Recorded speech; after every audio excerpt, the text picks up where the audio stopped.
There is something that every son longs to hear from his father.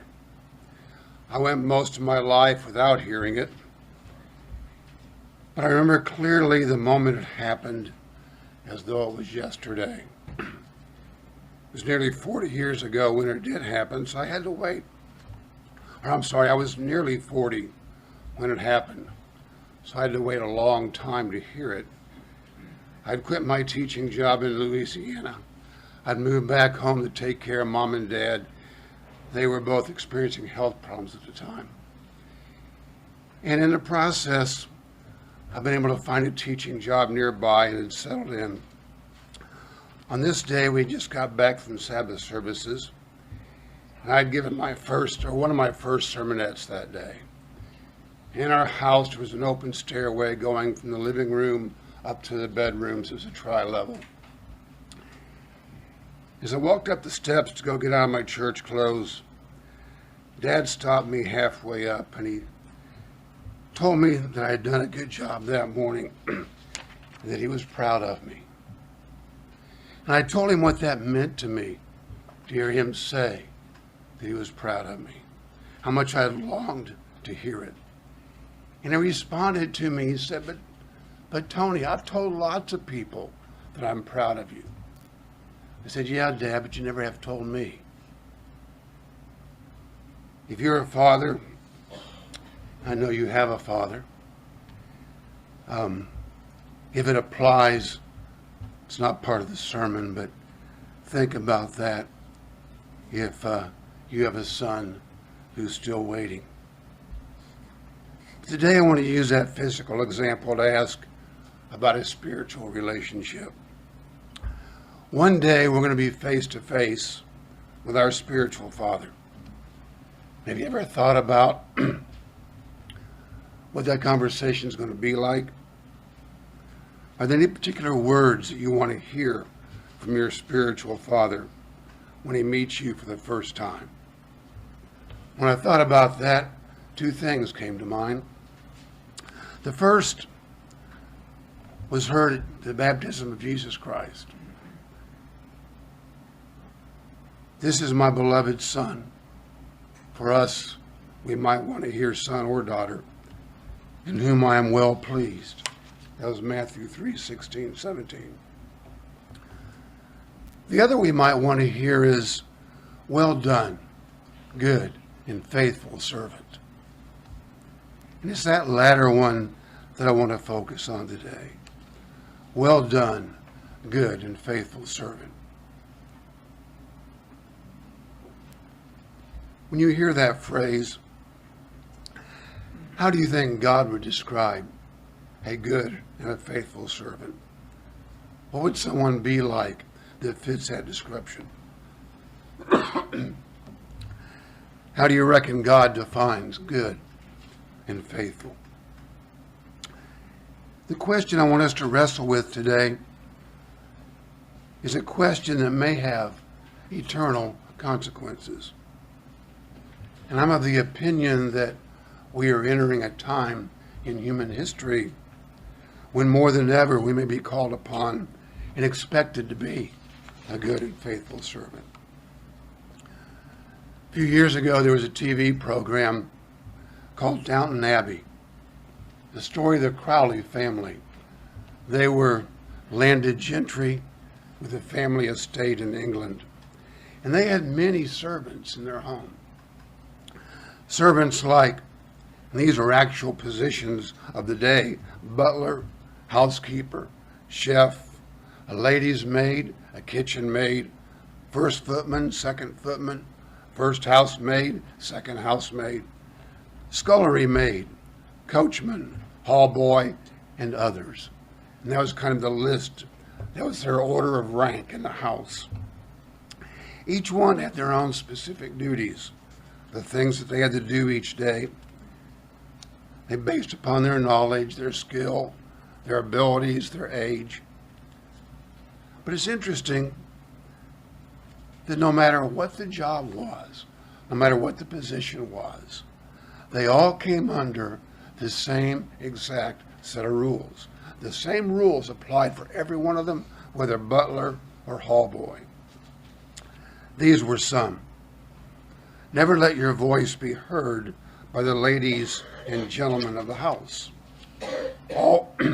Always give room if you meet an employer or a betters on the stairway. Always stand still when being spoken to by a lady and look at the person who's speaking to you. But never begin a conversation or talk to the lady or the gentleman of the house. Servants never offer their opinion to their employers, not even to say good night. Never talk to another servant in the presence of a lady or a gentleman. Never call from one room to another. Always answer when you've received an order. Always keep outer doors fastened. Only the butler is allowed to open the front door. Every servant must be punctual at meal times. No servant is to take knives, forks, other articles, or any provisions, or especially ale or beer, out of the hall. No gambling, no oaths, no abusive language is allowed. Female staff are forbidden to smoke. No servant is to receive a visitor, a friend, or a relative into the house. Any maid found fraternizing with a member of the opposite sex, well, she is to be dismissed immediately. The hall door is to be closed at 10:30 every night. The servants' hall is to be cleared and closed at 10:30. That's a start on the list. I'm sure there's a lot more rules, but those are the ones I found easily. And again, they applied to everybody, no matter what your station was in the house. Consider that example now as we return to my original question. How does God define a good and faithful servant? When I've asked that question in the past, a lot of people would respond to me, well, it's someone who keeps all of God's laws, who's obedient to all of God's laws. They keep the Sabbath, the holy days, the commandments. They don't keep Christmas and Easter. They obey the dietary laws and so on. The person that does that, they would say, is a good and faithful servant. But is that really what it means to be a good and faithful servant? I would like to suggest to you that no, that's not what it means at all. I would like to suggest that if someone does all those things, all they have done to that point is to qualify themselves to be a servant of God. Just like at Downton Abbey, the rules I all read. That's what's required of someone just to work there. In that example, a servant could obey all the rules, but if they never show up to do their duty, if they do their duty poorly, if they are constantly making mistakes in their being a maid or a butler or whatever, no matter how well they kept all the rules, they would not be considered a good or faithful servant. Mark 10, verse 17. Here's the rich man that wants to be a servant of Jesus Christ. Mark 10:17. And when he was gone forth into the way, there came one running and kneeled before him and asked him, Good master, what shall I do that I may inherit eternal life? Jesus said to him, Well, why do you call me good? There's none good except God. Well, but if you really want to be my servant, you know the commandments. Do not commit adultery. Do not kill. Do not steal. Do not bear false witness. Defraud not. Honor your mother and your father. And the young man answered him and said, Well, master, I've done all these things since I was a kid. I've always done these things. You see, the young man qualified to be a servant. He obeyed all the rules, but it wasn't enough. Then Jesus, beholding him, loved him and said to him, One thing you lack. Go your way, Sell everything you have, give it to the poor, and you'll have treasure in heaven. And then come and take up your cross and follow me. Then you can be my servant. If we read on, we find out that he wasn't able to do that. But the example shows that being obedient to all the commandments, that just qualifies you to be the servant. It doesn't make you a good servant. Luke 17:10. Or 17:7 through 10. These verses imply the same thing. Jesus again talking as a parable. But which of you, having a servant plowing or feeding cattle, will say to him by and by when he comes in from the field, "Hey, I know you're hungry, you're dirty, you're tired.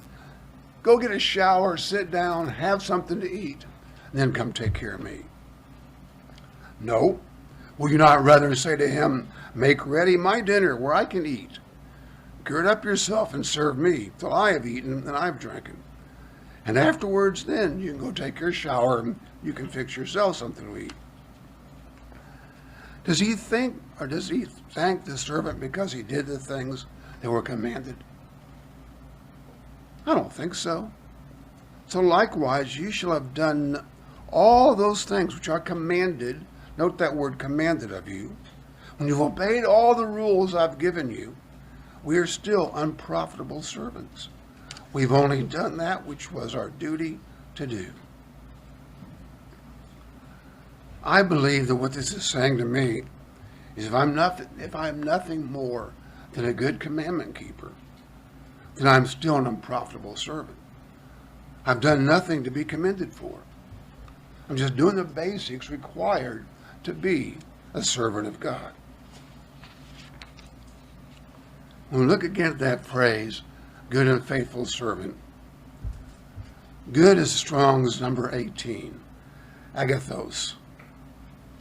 First two definitions mean well-born or genteel.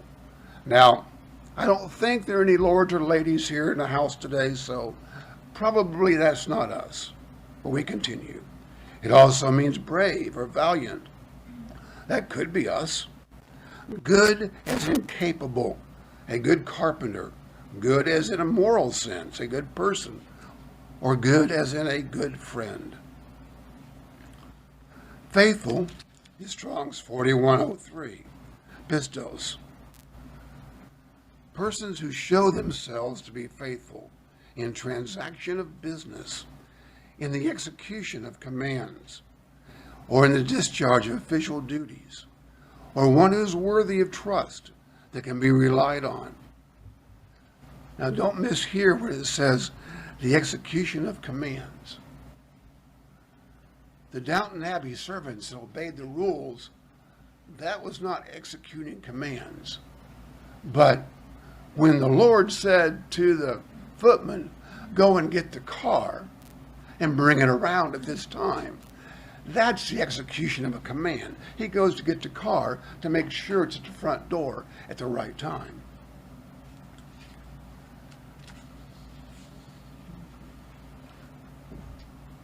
The prompting for this sermon came from a rather odd place. If you've owned a weed eater in your life, you've probably owned many more than one.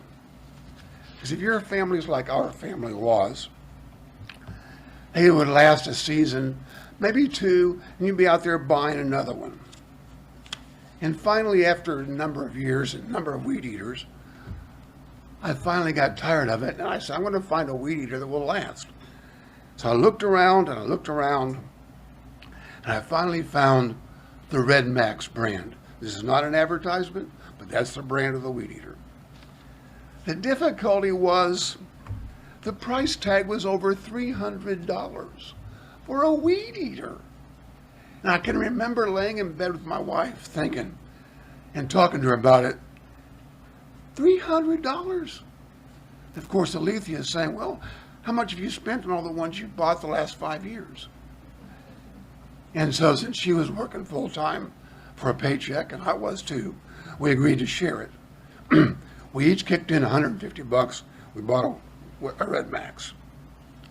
That was 9 years ago. It's been in the shop for the first time 2 weeks ago in over 9 years.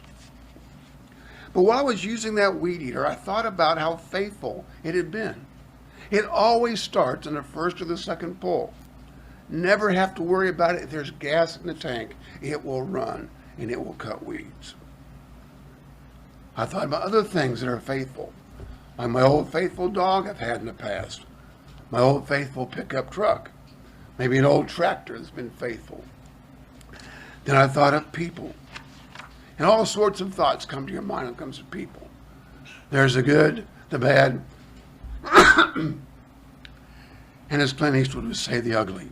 You know, there's all kinds of people when it comes to being faithful. But those thoughts led to the thought, well done, good and faithful servant. What does it mean to be a faithful servant? Numbers chapter 13.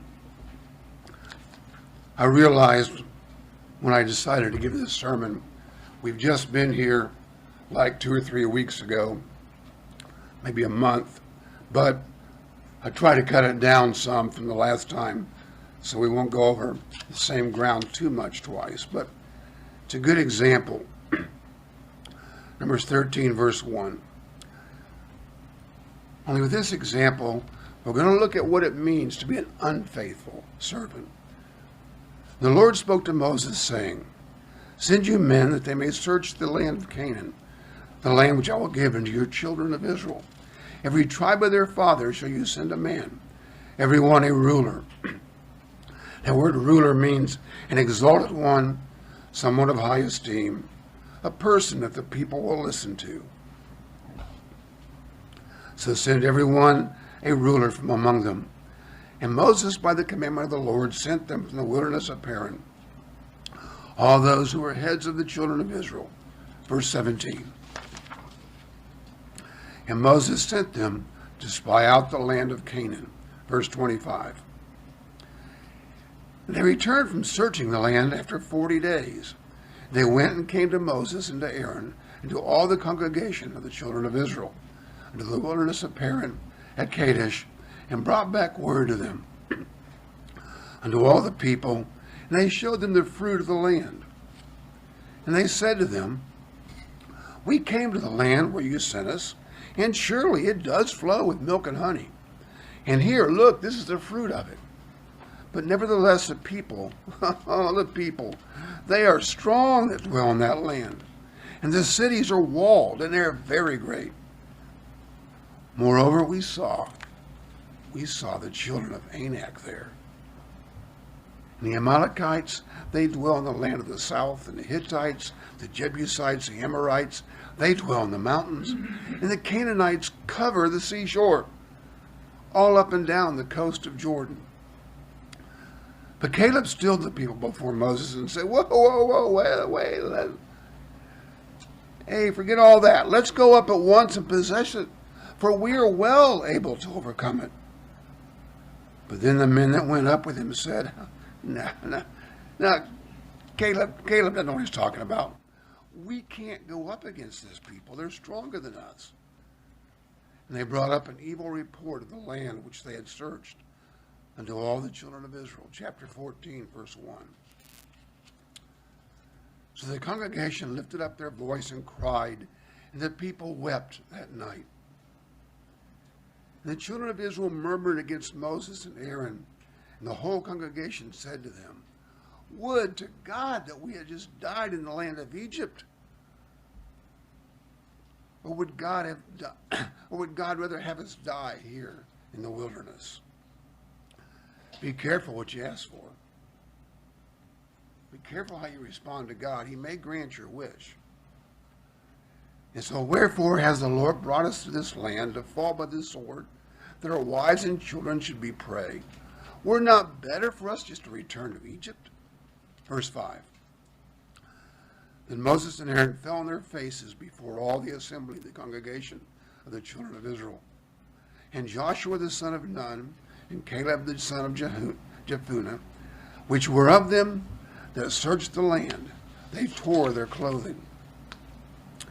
Verse 7, and they spoke unto all the company of the children of Israel, saying, the land which we passed through to search it, it's an exceedingly good land.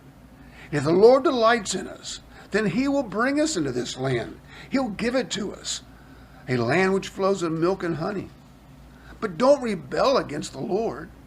Don't fear the people of the land. They're bread for us. Their defenses are departed from them. The Lord is with us. Fear them not. But all the congregation bade stone them with stones. And finally God had had enough. And the glory of the Lord appeared in the tabernacle of the congregation before all the children of Israel. And the Lord said unto Moses, how long will this people provoke me? How long will it be before they believe me for all the signs which I've shown among them? You see, Israel entering Canaan was more than just a fulfillment of a promise to Abraham. Israel was chosen for a purpose. You heard this morning from John. We are called according to for a purpose. You'll hear it from me again later. Israel was called from a purpose. They were chosen to be God's servants in many ways. You see, in the process of taking the land, Israel was to be God's instrument to destroy the evil in the land of Canaan, to destroy the evil people. They were to totally wipe out the Amalekites, the Hittites, the Amorites, the Jebusites, the Canaanites. And then they were to be a light to the people around them, to show those around them what a nation could be if they followed God. But instead, due to Israel's lack of faithfulness, the evil nations of the area got a 40-year reprieve. Instead, due to Israel's lack of faithfulness, an entire generation had to live and die in the desert and not be in the land of Canaan. We know how God felt emotionally toward his unfaithful servants. We also know initially how Israel reacted. They wanted to go back. When they tried to go forward, etc. And they figured out finally that they were destined for 40 years of captivity in the desert. Numbers 14:39. And Moses told these things to all the children of Israel, and the people mourned bitterly. They got what they said they preferred. They were going to die in the desert, and their children would be the ones to enter the promised land. Judges chapter 1, verse 27. Israel finally did get into the promised land, and for about 80 years, give or take, the nation did well. They obeyed God. They followed his lead. Through Joshua and those that immediately followed him, things were good, or at least okay to good. But the day arose when they'd forgotten Joshua, and they'd forgotten the 40 years in the desert, and they'd forgotten their past. And they'd neglected to finish the job that God had given them. They had neglected to be faithful servants and do what God had asked them to do. They were to clear the land of its inhabitants.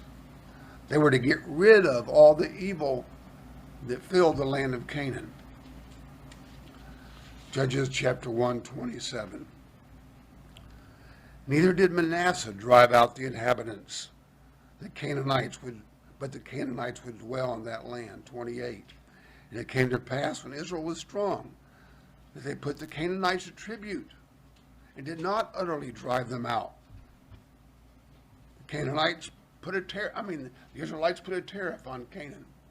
So we like the money better than killing them all. It's not what God wanted.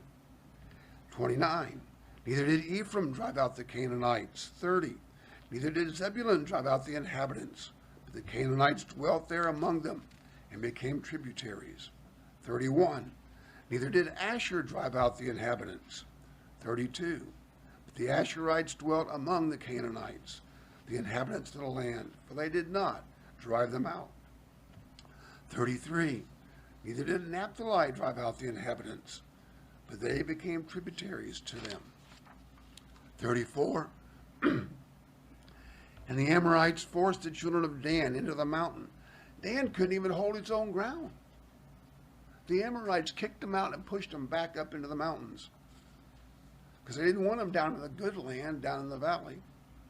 Verse 35, yet the hand of the house of Joseph did prevail, so that they became tributaries to Joseph. The Amorites, that is. Judges chapter 2, verse 1. And an angel of the Lord came up from Gilgal to Bochum and said, I made you to go up out of Egypt, and have brought you to the land which I swore to your fathers. And I said, I will never break my covenant with you. And as my servants, I said that you shall make no league with the inhabitants of this land. You shall throw down their altars. But you've not obeyed my voice. Why have you done this? Why haven't you done the job of my servants? Well, since you've not done your job, and you've not been faithful to me, I will not drive them out from before you, but they shall be as thorns in your sides, and their God shall be a snare unto you.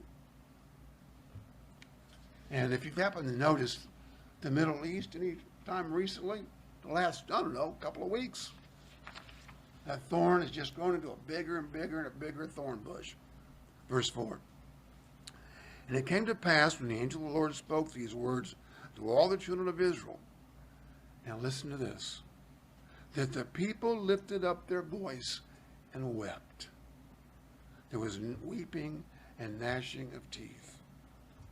Gets to be a common response. And they called the name of that place Bochum, which means the weepers. And they sacrificed there to the Lord. It's been my observation that God is faithful and willing to forgive sin. Time and time and time again, we can commit sin. And we go back to God with a repentant heart and on our knees, and we ask for his forgiveness, and he gives it to us. But when it comes to faithfulness in his servants, in what he has asked us to do, over and above obedience to his laws, God seems to have much less patience. Remember Moses? He struck the rock when he wasn't supposed to. He didn't go into the land. Israel refused the promised land the first time. They, in a way, repented, but God said, too late. You're staying in the desert. Now here Israel, again, has not done the job of the servant. And they're not getting a do-over. God just says, you chose, now you live with it. So far, I hope, we've established two ideas. Being a faithful servant isn't simply being obedient to God's law. That is what qualifies us to be a servant of God. And being an unfaithful servant is the act of ignoring the other things that God wants us to do. The things he wants us to do going above and beyond obedience to his law and his standards. Matthew 25, verse 14. Let's look at the conversation that Jesus had, the source of this phrase, well done, good and faithful servant. Let's unpack it a little bit and see what's there. Matthew 25, 14. For the kingdom of heaven is a man traveling into a far country who called his own servants. So you and I have been called to be servants of Jesus Christ. This is us he's talking about. We are the servants. And he delivered unto them his goods. Now remember, God owns everything. So whatever he has, whatever we have, came from him. So as we continue reading now, think to yourself, what has God given me that I am a steward of? Because I think it's a somewhat important question that we need to answer for ourselves. Verse 15. Now I've changed these to good old-fashioned American dollars if you want to read 5 talents. But I think that word talent, because we don't think of it as money. Back in the times of the apostles, they understood talent was like saying dollar. This is not, Kay has lots of musical talent. It's not that kind of talent. It's money. It's a generic money. So, unto one he gave 5,000, to another 2,000, to another 1,000, to every man according to his several ability. Now here's one indication he's not talking about obedience to God.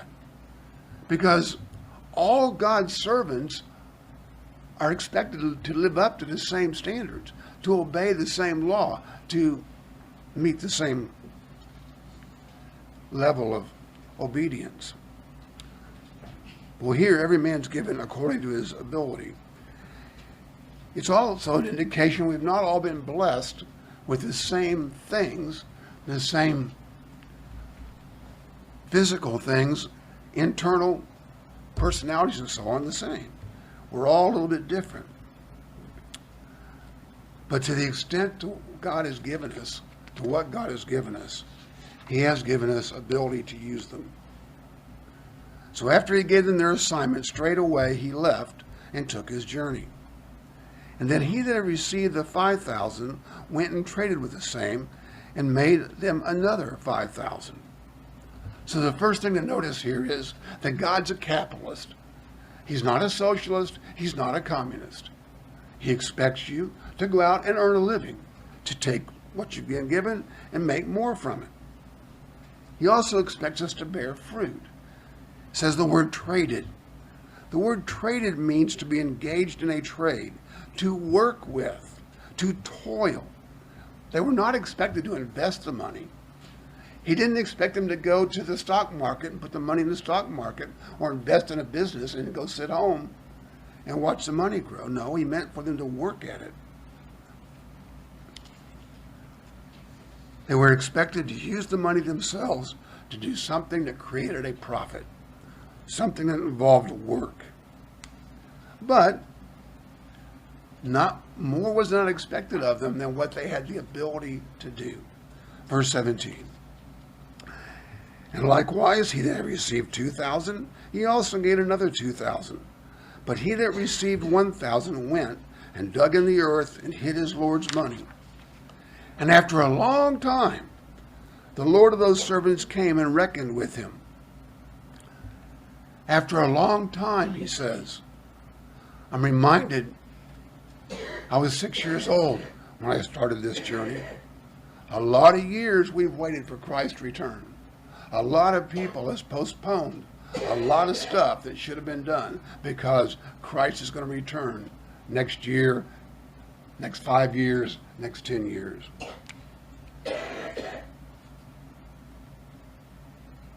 One reason why sometimes perhaps people have not been as good as servants as they needed to be is because they expected him to come back real quick.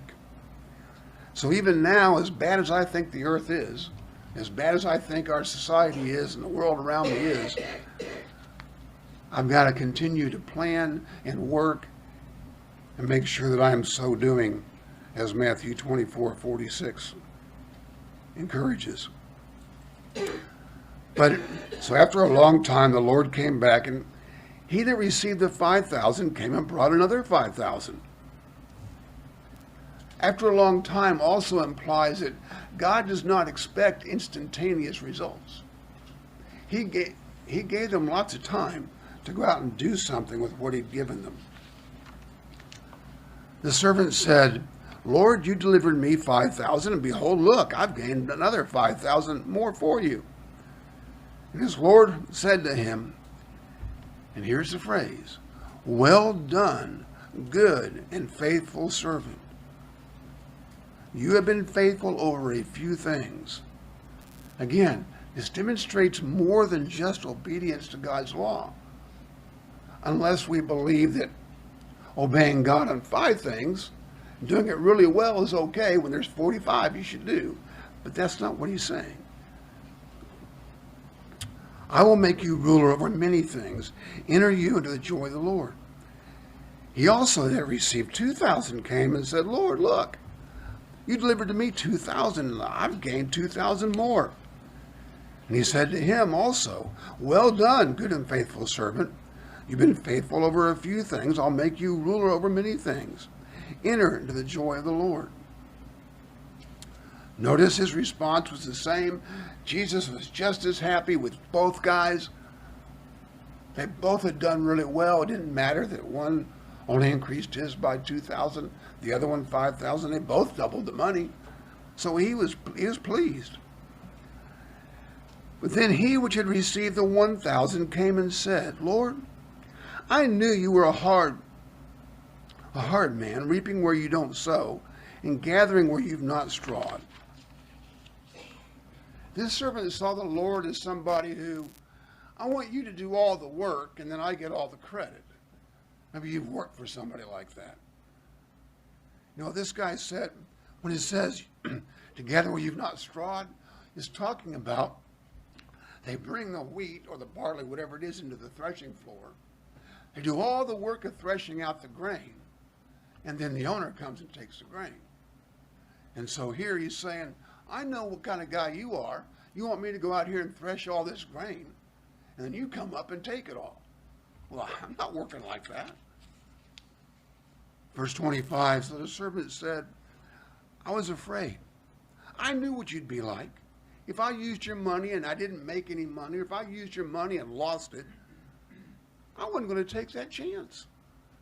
I just went and hid the money in a tin can in the earth, so it'd be here when you came back. His Lord answered him and said, you wicked and slothful servant.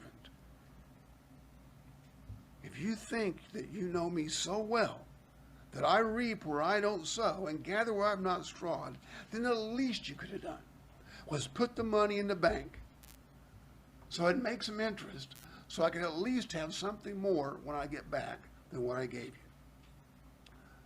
Take therefore the money from him and give it unto him which has the 10,000. For to everyone that has, because they've been faithful,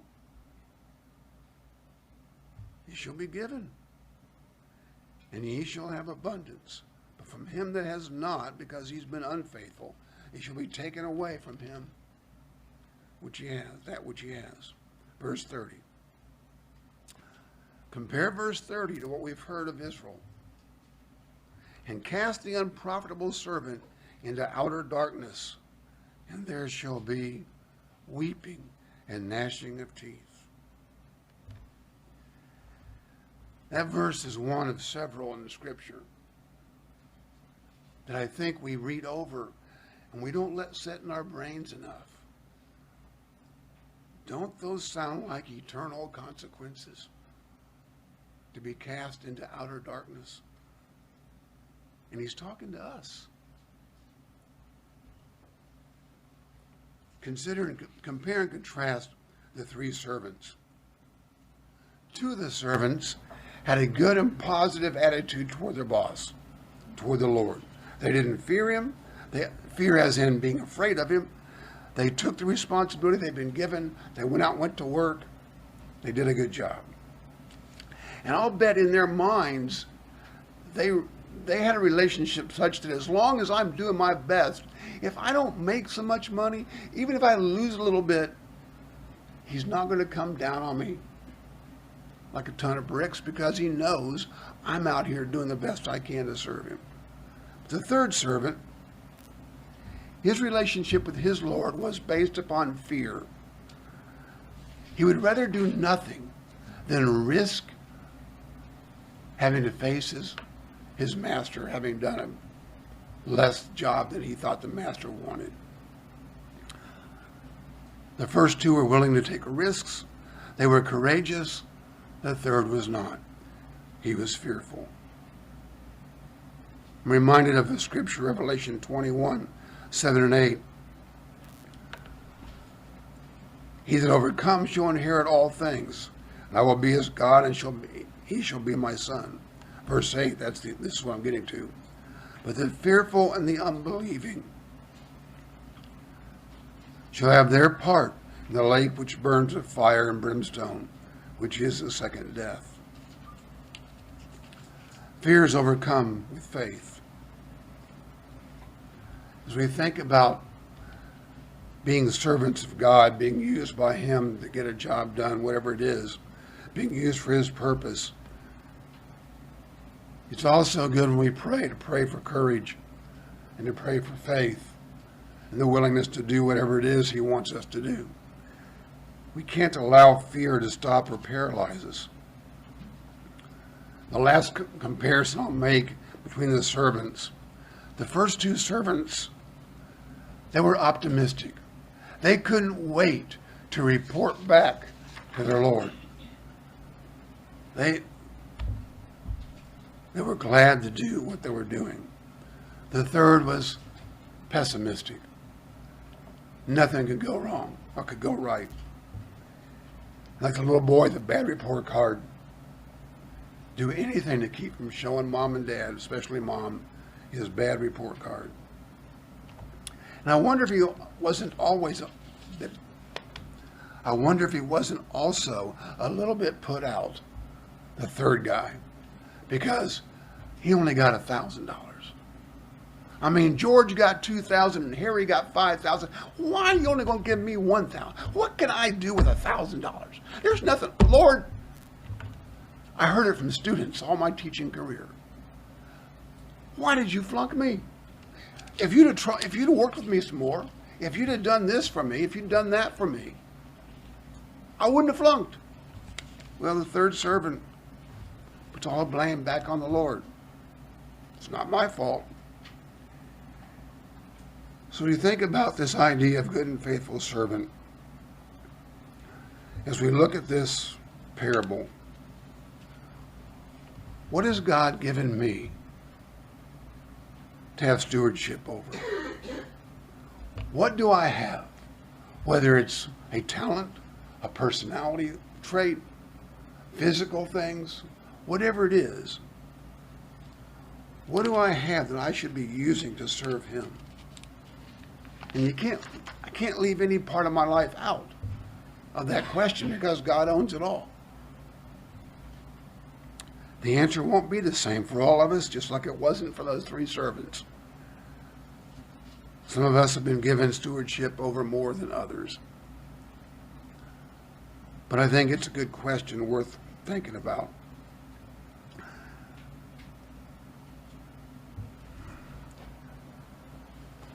In, what is this, July?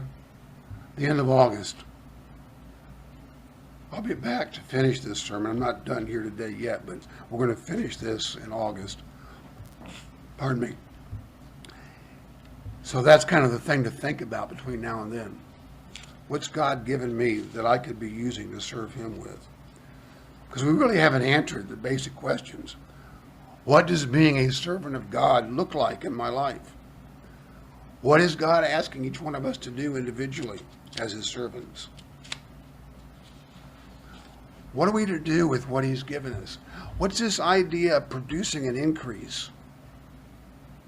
I mean, those three servants were judged based upon their increase.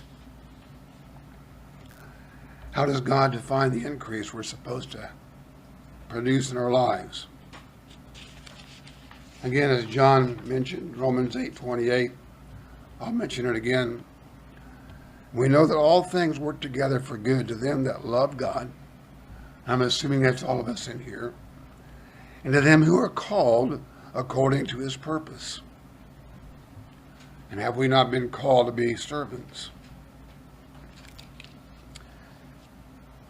How many of you have ever thought about or actually gone through with buying a lottery ticket? Don't need to raise your hands. Do you know that your odds of winning a lottery in Kentucky are 1 in 292,201,338. Now somebody, as the commercial says, somebody's going to win, may as well be you. But 1 out of 292 million? If you play the Powerball to try to win the big money, that's 1 in 302 million. But now consider this. It wasn't luck. It wasn't a lottery. It was a well thought out, determined choice by God Almighty, that He looked down upon this earth and He called each and every one of us. Out of all the people in the United States that He could have chose, He chose each one of us. What are the odds that God called you? What's the miracle of our calling? Even if you consider all the Sabbath keepers in the country today that you may think have already been chosen, or at least called, our odds are still, based upon the population of this country, our odds are still at minimum 1 in 330,500,000. That's worse odds than the Powerball. That's worse odds than the lottery ticket. How many other people could God have called instead of you and I? Well over 330 million. But instead He called us. That fact should be both humbling and frightening. So let me ask us all a very serious question. Is God getting His money's worth out of us as a servant? Food for prayerful thought. We will come back to this next month.